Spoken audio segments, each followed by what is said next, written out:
25 दिसंबर की रात है, बड़ी शदीद ठंड है, -5 है कह रहे हैं, फील्स लाइक। और जनाब हम जा रहे हैं, ज़रा बाहर निकले हैं। मैंने कहा कोई बत्तियाँ-शत्तियाँ देखें हैं, क्रिसमस में क्या हो रहा है, बाहर जाके देखते हैं।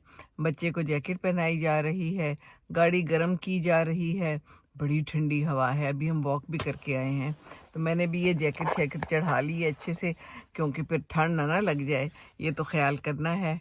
तो देखते हैं क्या है, क्या नहीं है। पहली दफ़ा निकल रहे हैं इस इलाके की तरफ और बाहर जाके देखते हैं और आपको भी दिखाते हैं, अगर कुछ देखने की चीज़ हुई तो।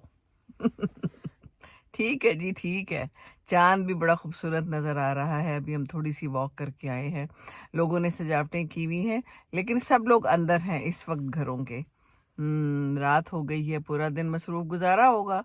कोई क्रिसमस डिनर, कोई तहाइफ़, है ना? ये सब कुछ तो किया होगा।